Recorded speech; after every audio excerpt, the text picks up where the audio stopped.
No one paid attention to Michael Burry when he predicted the 2008 crisis. Neither the government, nor the Federal Reserve, nor any official organization. This well-known investor warns us that the economy will probably collapse again this year, but the government ignores the issue as it did in 2008.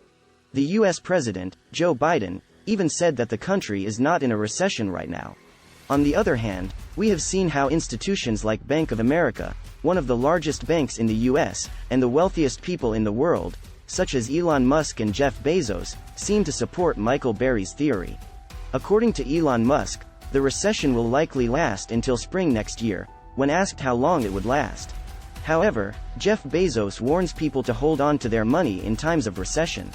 According to Bank of America, a recession is expected in the United States that will devastate the markets and cause the stock market to fall 24% this year. Bank of America is the second largest bank in the United States, so what's coming is worse than a recession. We will look at the current situation, what the future might look like, and how to survive the next economic collapse in this video. Some countries appear to be nearing an economic crisis. Let's try to explain all of this in a simple way as to make it clear to everyone what is going on. Let's get started. We all know that there was an economic and financial crisis in 2008, and several banks went bankrupt as a result. A bank's bankruptcy creates a domino effect, as it will affect other banks and businesses as well. The most important thing is that it will affect the people whose money is there. The money in your bank will probably be lost if your bank goes bankrupt. To prevent all this from happening, the governments printed money and used this money to rescue all these banks that were about to go bankrupt.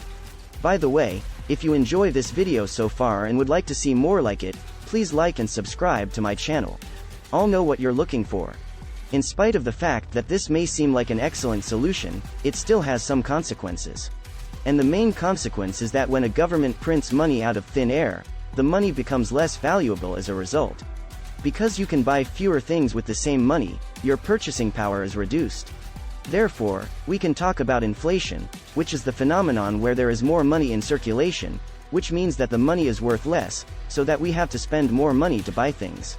In the end, this leads to an increase in prices, like $50 for a coffee. We have seen what happened in 2008. You may be wondering why there is inflation right now when no banks have been rescued. It is no secret that current inflation is related to the pandemic. During the pandemic, the world went into a state of paralysis, and many people were unable to work. And in countries, like Spain, Thailand, etc., where the hostel sector is extremely strong, all people who are dedicated to tourism cannot work since there is no direct tourism. Because you could not travel around the world, it was a very difficult time. Because of this, the governments had two options.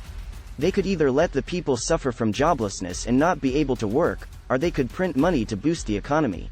Inflation has resulted from the printing of money by most governments. Last year, the inflation rate in the US, also known as the IPC, reached 9.1%. Inflation rates in Europe, on the other hand, reached 10.8% last year with Spain. This data shows that what is coming is worse than a recession. I'm not showing you this information to scare you, but to prepare ourselves so that we will be able to survive if a collapse of the economy occurs. We will now see what caused the current inflation, what governments are doing to stop it, and what the negative effects are on the economy as a result of this inflation. They are raising interest rates as a way to control inflation. When interest rates are raised, it means that borrowing money will be more expensive, and we will be required to pay more interest. Normal people and companies will both be affected by this. For example, if you are a normal person, you may have to pay a higher interest rate for your home loan to buy a house. Because of this, fewer people will be able to buy a house. Now, companies will find it more difficult and more expensive to request a loan, and fewer companies will do it. In exchange for the same amount of money, companies usually have to pay more money when interest rates are higher, which means fewer companies will be able to develop and improve. If you own a company, you may have to pay more interest than originally planned, meaning less real benefit when companies don't ask for more loans. Since we always focus on solutions here, if you're looking to learn strategies for investing in the stock market and building prosperity during times of financial upheaval, check out the link in the description below for a video that goes more in depth into how it's done. Companies listed on the stock exchange may be negatively impacted when their profitability decreases or their growth stagnates, meaning a corresponding drop in share prices. We can now move on to the next subject. Remember that I mentioned earlier that raising interest rates is the government's strategy for controlling inflation, right? The following data proves they have succeeded in achieving their goal. US IPC has risen from 9.1% to 7.1%. On the other hand, Spain IPC has risen from 10.8% to 6.8%. We can see how these strategies are working and inflation is decreasing. Therefore, you may wonder why many people claim that an economic collapse is imminent. We are going to talk about this next since we can see that inflation is being controlled. Take notice of this. Firstly, we have to discuss the importance of oil and gas in all of this. Russia is a major exporter of oil and gas, and holds the world's second biggest reserves after Saudi Arabia. Exporting 17% of global gas and 11% of the world's oil, Russia is Europe's primary source for these supplies due to its proximity and infrastructure. However, sanctions and blockades against the country due to the Ukrainian conflict could disrupt deliveries. Gas and oil are integral fuels for any economy, with a direct effect if, for instance, their prices increase. This will lead to an inflation in petrol prices and heightened expenses for transport-based trade. Subsequently, organizations will suffer a decrease in profits and therefore make less money. As an example, if a factory has to pay more and more money in electricity and energy, this will end up making the factory less profitable because it will have more expenses. Since Europe has full reserves of gas, they are not concerned about supplies. However, reports suggest that gas rationing will be implemented in order to prevent the reserves from falling by 30%. Companies will earn less profit as a result of an increase in energy prices. In addition, interest rates are rising, so companies are less likely to request loans, and if they do, they will need to pay higher interest rates. With the increase in energy prices, we are now in a very negative situation for many companies, which will result in a decrease in their profit margins, and this can result in their bankruptcy. The company has to fire people, and a snowball effect is generated. Therefore, it is essential for us to be prepared. It seems like what is coming is even worse than a recession. All this is clearly reflected in the market. As a result of people's fear, they start selling their shares, which causes shares to begin falling in price. When a company isn't so profitable, when it earns less and less money, this reflects directly in the stock market. Therefore, we can say this year there will be problems with energy supplies and interest rates will continue to rise. The shares are likely to continue falling in value, and the rise in interest rates is also affecting the real estate market. For the past few years, interest rates were exceptionally low, making it easier to get a loan. The difference is not in price or quality. You will need a loan and you will have to pay for it. Exactly. What is cheaper is the interest you're going to have to pay to get that loan because interest rates were very low. There was a lot of demand for homes because so many people began to buy them.